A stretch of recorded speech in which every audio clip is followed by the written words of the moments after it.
Study conservation of biodiversity. Conservation of biodiversity का मतलब है कि बायोडाइवर्सिटी को किस तरह असी कंजर्व कर सकते हैं, प्रोटैक्ट कर सकते हैं।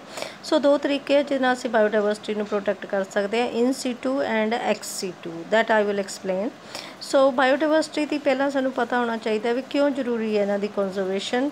Conservation of biodiversity is important ताकि जड़ियाँ लिविंग ऑर्गेनिजम्स है वो सानू मिल सकन। और जिस तरह कि असी कैमिकल पेस्टिसाइड्स या पेस्टिसाइड्स यूज़ कर रहे हैं, फर्टिलाइजर्स यूज़ कर रहे हैं, ये कई लिविंग ऑर्गेनिजम्स की डैथ हो रही है, इसलिए भी प्रोटैक्शन करना इन्हों बहुत जरूरी हो जाता है। उस तो अलावा होर कंजरवेशन दे ऑफ बायोडाइवर्सिटी असी प्रोटैक्टेड एरियाज बना सकते हैं, जिस तरह national parks, wild life centuries, biosphere reserves. इस तरह भी असी लिविंग ऑर्गेनिजम्स की प्रोटैक्शन कर सकते हैं। सो फस्ट ऑफ ऑल जड़े असी मैथड स्टडी करने हैं बायोडाइवर्सिटी कंजरवेशन दे, that is in situ and ex situ. In situ का मतलब है कि उन्होंने जी नैचुरल प्लेस है उत्थे ही उन्होंने प्रोटैक्ट किया जाता है एनीमल्स और प्लांट्स को। For example in national parks, tiger reserves, wild life centuries, biosphere reserves या इन सीटू कंजरवेशनस। एक्स सीटू का मतलब है कि उन्होंने जी नैचुरल हैबिटेट है या प्लेस है उत्थे ही उन्होंने प्रोटैक्ट नहीं किया जाता, बट इन्हों स्पैशल एरिया दे विच प्रोटैक्ट किया जाता है, that is prepared by humans. So like germ plasm उन्होंने स्टोर किया जा सकता है, उन्होंने जीन्स स्टोर की जा सकती है, पोलन ग्रेन स्टोर किए जा सकते हैं, जेनेटिक मटीरियल DNA स्टोर किया जा सकता है, बोटैनिकल गार्डनस, जूओलॉजिकल गार्डनस, ये सारे एक्स सीटू कंजरवेशनस है। सो फस्ट ऑफ ऑल जोड़े प्रोटैक्टेड एरियाज है लाइक वाइल्ड लाइफ प्रोटैक्शनस है, फिर फॉरेस्ट है एंड इन्वायरमेंटल प्रोटैक्शन एक्ट्स है, जिहदे राही असी जोड़े बायोडाइवर्सिटी को प्रोटैक्ट किया जा सकता है। So next in situ conservation पढ़ांगे असी पहला। ये इन सीटू दे विच एक असी पढ़ांगे biosphere reserves, national parks, tiger reserves, wild life sanctuaries. So first of all biosphere की है। बायोस्फेयर एक रिजर्वड एरिया है where the living animals are kept. So एक बायोस्फेयर दे विच all of the land, water, atmosphere that supply life on the earth biosphere असी कहते हैं। तो वर्ड जोड़ा रिजर्व का मतलब होंदा है कि लिविंग ऑर्गेनिजम्स नूं उत्थे प्रोटैक्ट किया जाता है। So biosphere reserves in India there are 18 biosphere reserves है इंडिया दे विच, और mostly there are animals are protected hair.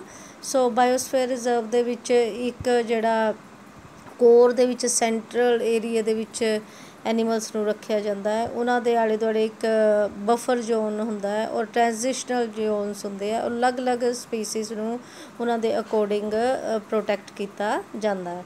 और कोर दे विच ह्यूमनस दी कोई इंटरफेरेंस नहीं हुंदी, only animals are kept there. So अगला है नैशनल पार्क्स। नैशनल पार्क्स जोड़े है फॉर कंजरवेशन परपस लई है। इत्थे नैशनल पार्क्स दे विच flora that means plants, fauna means animals, इन्हों प्रोटैक्ट किया जाता है। नैशनल पार्क्स जोड़े है प्रोटैक्टिंग प्रोपोगेटिंग वाइल्ड लाइफ लई यूज़ किए जाते हैं, और mostly almost steps are taken to keep the animals safe. National parks almost always open to visitors, जाके इन्हों देख सकते हैं।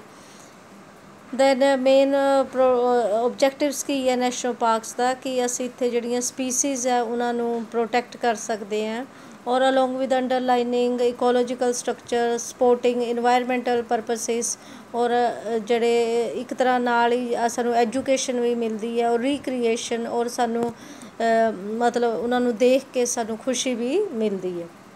So what is the difference between national parks and wild life centuries, दोनों इन सीटू कंजरवेशन है।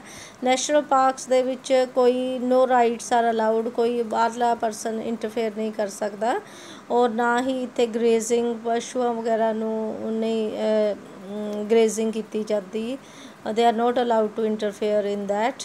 और mostly national parks जोड़े है recommendations for national board of wild life वगैरह की प्रोटैक्शन लई यूज़ किए जाते हैं। वाइल्ड लाइफ जड़ियाँ सेंचुरीज है, इत्थे राइट्स है, सर्टन राइट्स है, और मोस्टली जड़े है इहदे विच जड़ी extra people can interfere and they can take the wood, लकड़ी ਲਈ ਜਾ ਸਕਦੀ ਹੈ, ਫੋਰੈਸਟ ਦੇ ਪ੍ਰੋਡਕਟਸ ਲਏ ਜਾ ਸਕਦੇ ਆ ਵਾਈਲਡ ਲਾਈਫ ਸੈਂਚੁਰੀਜ਼ ਦੇ ਵਿੱਚੋਂ।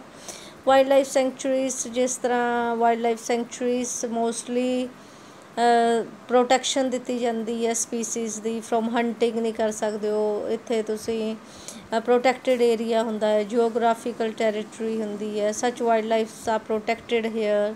ਸੋ ਟਾਈਗਰ ਰਿਜ਼ਰਵਸ ਜਿਹੜੇ ਹੈ ਇੱਕ ਇਹ ਵਾਈਲਡ ਲਾਈਫ ਸੈਂਚੁਰੀ ਹੈ ਜਿੱਥੇ ਇੱਕ ਪ੍ਰੋਜੈਕਟ ਟਾਈਗਰ ਦੇ ਰਾਹੀਂ ਅਸੀਂ ਟਾਈਗਰਸ ਨੂੰ ਪ੍ਰੋਟੈਕਟ ਕੀਤਾ ਜਾਂਦਾ। ਨਾਓ ex-situ ਕੰਜ਼ਰਵੇਸ਼ਨ ਆ ਗਿਆ। ex-situ ਕੰਜ਼ਰਵੇਸ਼ਨ ਦੇ ਵਿੱਚ ਅਸੀਂ ਇਸ ਤਰ੍ਹਾਂ ਦੀ ਸਪੀਸੀਜ਼ ਨੂੰ ਉਹਨਾਂ ਦੀ ਨੈਚੁਰਲ ਹੈਬੀਟੇਟ ਤੋਂ ਬਾਹਰ ਕੰਜ਼ਰਵ ਕਰਕੇ ਰੱਖਿਆ ਜਾਂਦਾ ਹੈ। ਲਾਈਕ ਸੀਡ ਬੈਂਕਸ ਰੱਖ ਸਕਦੇ ਹਾਂ ਅਸੀਂ, ਸੀਡਸ ਰੱਖ ਸਕਦੇ ਹਾਂ, ਉਹਨਾਂ ਦੀ ਜੀਨਸ ਰੱਖ ਸਕਦੇ ਹਾਂ, ਔਰ ਆਰਟੀਫਿਸ਼ੀਅਲ ਮੈਥਡ ਦੇ ਨਾਲ ਉਹਨਾਂ ਦੇ ਜਿਹੜੇ ਪੋਲਨ ਗ੍ਰੇਨਸ ਹੈ ਔਰ ਓਵਾ ਹੈ ਉਹਨਾਂ ਨੂੰ ਸਟੋਰ ਕੀਤਾ ਜਾ ਸਕਦਾ ਹੈ, ਔਰ DNA ਬੈਂਕਸ ਹੈ, DNA ਨੂੰ ਸਟੋਰ ਕੀਤਾ ਜਾ ਸਕਦਾ ਹੈ। ਸੋ ਜੀਨ ਸੈਂਚੁਰੀਜ਼ ਦੇ ਵਿੱਚ ਅਸੀਂ genetic material that is the DNA ਉਹਨਾਂ ਨੂੰ ਸਟੋਰ ਕਰਕੇ ਰੱਖਿਆ ਜਾ ਸਕਦਾ ਹੈ, ਔਰ ਜਦੋਂ ਸਾਨੂੰ ਸੂਟੇਬਲ ਟਾਈਮ ਹੋਏਗਾ ਉਸ ਵੇਲੇ ਉਹਨਾਂ ਦੀ ਯੂਟੀਲਾਈਜੇਸ਼ਨ ਕੀਤੀ ਜਾ ਸਕਦੀ ਹੈ। ਸੋ ਮੋਸਟਲੀ ਜਿਹੜੀ ਅਸੀਂ ਇਸ ਤਰ੍ਹਾਂ ਦੇ ਮੈਥਡਸ ਹੈ ex-situ ਕੰਜ਼ਰਵੇਸ਼ਨ ਕਰਦੇ ਹਾਂ। ਅਤੇ ਦੇਰ ਇਜ਼ ਇਹਨਾਂ ਦੇ ਥੋੜ੍ਹਾ ਬਹੁਤ ਜਿਹੜੀ ਡਿਸਐਡਵਾਂਟੇਜਿਸ ਵੀ ਹੈ। Entire variability of a crop species can not be conserved, ਪੂਰਾ ਉਹਦਾ ਪਾਰਟ ਨਹੀਂ ਕੰਜ਼ਰਵ ਕੀਤੇ ਜਾ ਸਕਦੇ, ਸਿਰਫ ਜਿਸ ਤਰ੍ਹਾਂ ਗੈਮੇਟਸ ਵਗੈਰਾ ਜਾਂ ਜੈਨੇਟਿਕ ਮਟੀਰੀਅਲ ਸਟੋਰ ਕੀਤਾ ਜਾ ਸਕਦਾ ਹੈ। ਸੋ ਇਹਨਾਂ ਦੀ ਮੇਨਟੇਨੈਂਸ ਔਰ ਕੋਸਟ ਪ੍ਰਾਈਸ ਵੀ ਬਹੁਤ ਜ਼ਿਆਦਾ ਇਹਨਾਂ ਨੂੰ ਮੇਨਟੇਨ ਕਰਨ ਲਈ। ਹੋ ਸਕਦਾ ਕਿ ਜਿਹੜੀ ਅਸੀਂ ਚੀਜ਼ ਕੰਜ਼ਰਵ ਕੀਤੀ ਹੈ after 1 year or 2 years it does not show it's result. So jean banks ਜਿਹੜੇ ਹੈ ਇਹਨਾਂ ਨੂੰ ਕੰਜ਼ਰਵ ਕਰਨ ਲਈ ਸਾਨੂੰ special seeds, pollen grains, plants ਦੇ ਮਟੀਰੀਅਲਸ ਵਗੈਰਾ ਦੀ ਸਟੋਰ ਕਰਨੇ ਪੈਂਦੇ ਆ ਇਹਨਾਂ ਦੇ ਵਿੱਚ। So this was about seed banks, gene banks, so pollen banks भी है, इसी तरह DNA banks भी है, botanical gardens है, here we keep ਜਿਹੜੇ plants ਹੈ botanical they are grown here plants, ਔਰ ਅਸੀਂ ਇਹਦੇ ਵਿੱਚੋਂ ਜਿਸ ਤਰ੍ਹਾਂ ਕਿ ਰੋਜ਼ ਗਾਰਡਨ ਹੈ ਔਰ ਕਈ ਪਲਾਂਟਸ ਲਗਾਏ ਜਾ ਸਕਦੇ ਹੈ। In school we also have a botanical gardens, ਅਸੀਂ ਇੱਥੇ ਮੈਡੀਸਨਲ ਪਲਾਂਟਸ, ਦੂਸਰੇ ਪਲਾਂਟਸ